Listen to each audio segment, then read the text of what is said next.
ओम शांति। आज 28 मई 2022 है। प्यारे बाबा के आज के साकार रूप से चले हुए मधुर महावाक्यों को स्पष्ट करेंगी आदरणीय आशा दीदी। ओम शांति दीदी। ओम शांति। बाबा ने कहा, मीठे बच्चे, तुम्हारा प्यार आत्मा से होना चाहिए। चलते फिरते अभ्यास करो, मैं आत्मा हूँ, आत्मा से बात करता हूँ, मुझे कोई बुरा काम नहीं करना है। बाबा ने आकर के हमको जो ज्ञान दिया उसमें सबसे पहली बात यह है, तुम आत्मा हो। तो आत्मा समझ करके जब हम व्यवहार में आते हैं तो वो सही व्यवहार होता है, और सही व्यवहार होने के कारण से हमें खुशी, शक्ति, संतोष ये सब प्राप्त होता है। तो बाबा ने ये बात कही है, आत्मा भाई भाई।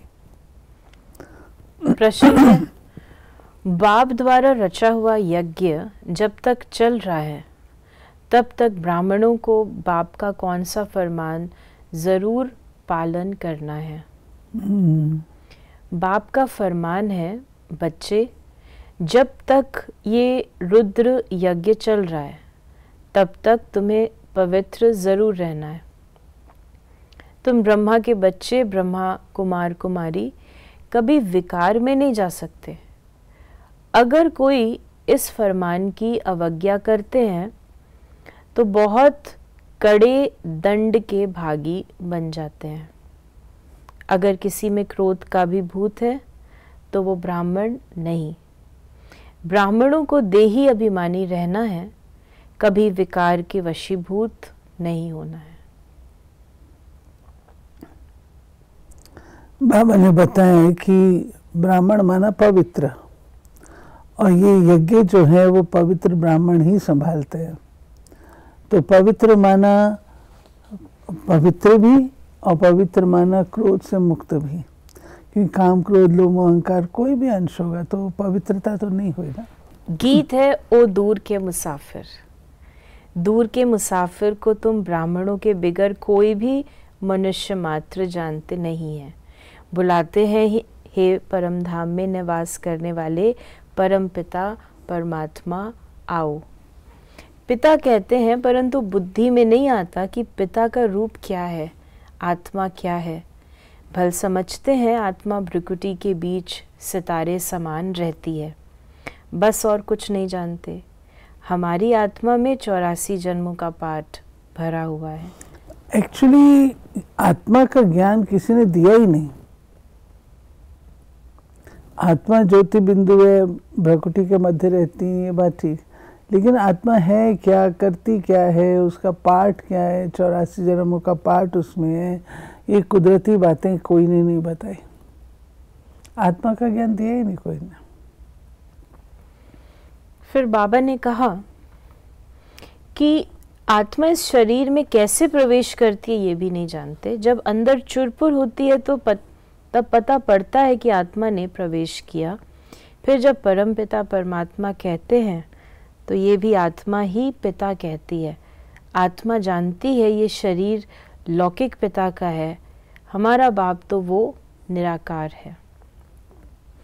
फिर बाबा ने कहा कि भल परमात्मा को याद करते थे कि हे परमात्मा, परम पिता, परंतु कुछ भी जानते नहीं थे। बाप तो निराकार है, फिर वो पतित पावन कैसे ठहरा? क्या जादू लगाते हैं? पतितों को पावन बनाने जरूर यहाँ आना पड़ता है। जैसे हमारी आत्मा भी शरीर में रहती है, वैसे बाप भी निराकार, उनको भी जरूर शरीर में आना पड़े, तब तो शिवरात्रि अर्थात शिव जयंती मनाते हैं। प्रदर्शनी में बाबा ने कहा, सर्वव्यापी के लिए भी कहा बाबा ने, और कहा प्रदर्शनी में अथवा कहाँ भी भाषण आदि करने जाते हो तो पहले पहले बाप का ही पहचान देनी है, फिर आत्मा की। ऐसे तो कई बार हम पहले आत्मा की पहचान देते हैं।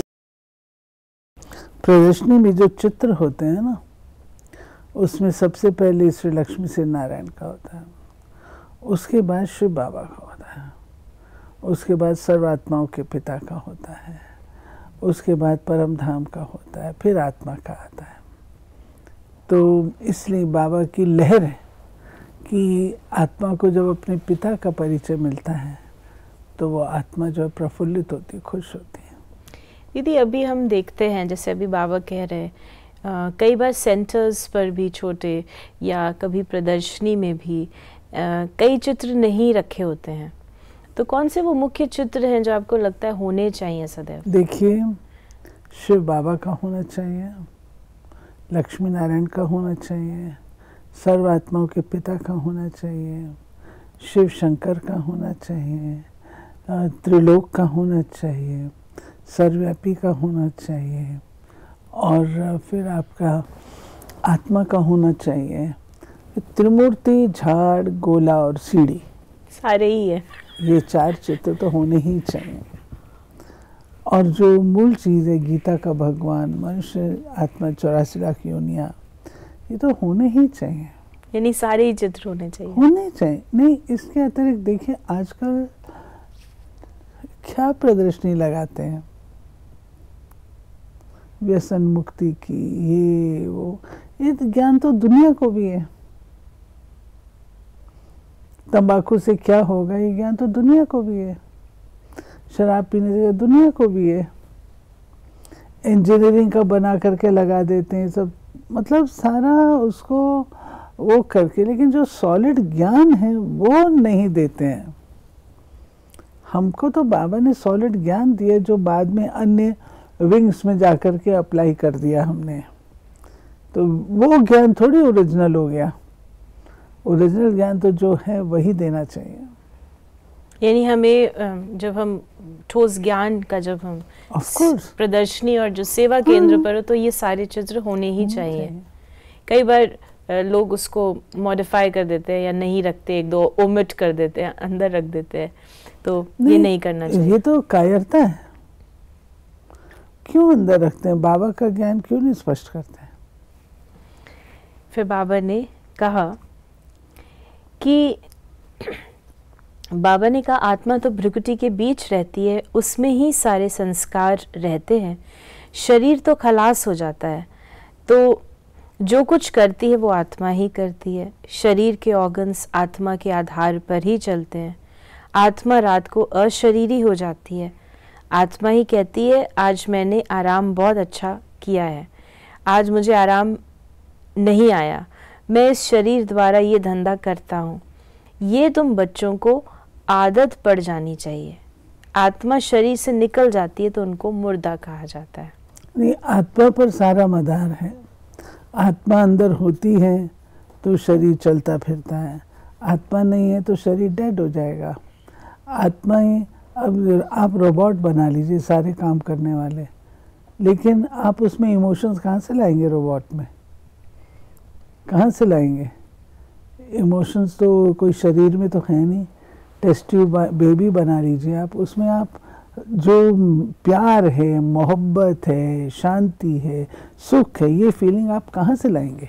वो तो आत्मा में है ना। बाबा ने कहा कि आत्मा निकलने से शरीर में जैसे बांस हो जाती है, शरीर को जाकर जलाते हैं, तो तुम्हारा आत्मा के साथ ही प्यार है।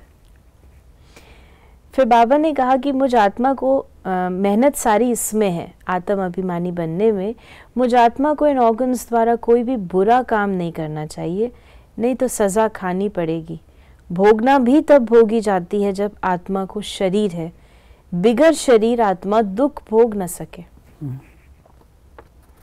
फिर बाबा ने कहा कि अभी तुम जानते हो कि परमपिता परमात्मा नई दुनिया की कैसे स्थापना करते हैं, पुरानी दुनिया में रहते हैं।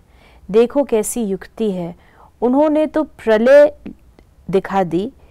कहते हैं पीपल के पत्ते पर एक बालक आया, फिर बालकी तो दिखाते नहीं। इसको कहा जाता है अज्ञान। 2 पत्ते निकलने चाहिए ना, कृष्ण और राधे। फिर बाबा ने कहा कि ब्रह्म तो महतत्व है, आत्माएं वहाँ रहती हैं, ये ना जानने के कारण जो आता है सो बोलते रहते हैं, और मनुष्य भी सत सत करते हैं, बहुत ही हठ योग प्राणायाम आदि करते हैं। तुम तो कर न सको, तुम नाजुक कन्याओं माताओं को क्या तकलीफ देंगे। पहले तो माताएं राजविद्या भी नहीं पढ़ती थी, थोड़ी सी भाषा सीखने के लिए स्कूल में भेजा जाता था, बाकी नौकरी तो करनी नहीं है। अभी तो माताओं को पढ़ना पड़ता है, कमाई करने वाला न हो तो अपने पैरों पर खड़ी हो सके, भीख न लेनी पड़े, नहीं तो कायदे अनुसार बच्चियों को घर का काम सिखाया जाता है। अब तो बैरिस्ट्री, डॉक्टरी आदि सीखती रहती हैं। यहाँ तो तुमको और कुछ नहीं करना है, सिर्फ पहले पहले कोई को भी बाप का परिचय देना है। देखिए, हर कोई अगर अपना रोल प्रॉपरली प्ले करे तो रोल की बात, अगर हर कोई अपना रोल प्रॉपर प्ले करता है तो समाज ठीक चलता है। लेकिन जब वहाँ पर गड़बड़ होती है तो फिर इम्बैलेंस होने के कारण से फिर सब बातों में इम्बैलेंस चालू हो जाता है। फिर बाबा ने कहा कि भगत भक्ति करते हैं भगवान को पाने के लिए, तो उनको भगवान मिलता है, वो मुक्ति, जीवन मुक्ति देते हैं। ढूंढना भगवान को होता है, न कि पोलार को, जहाँ से कुछ मिलता नहीं। फिर बाबा ने हम बच्चों को कहा, तुम्हारी आत्मा कहती है हम पहले सो देवी देवता थे, बहुत सुखी थे, पुण्य आत्मा थे।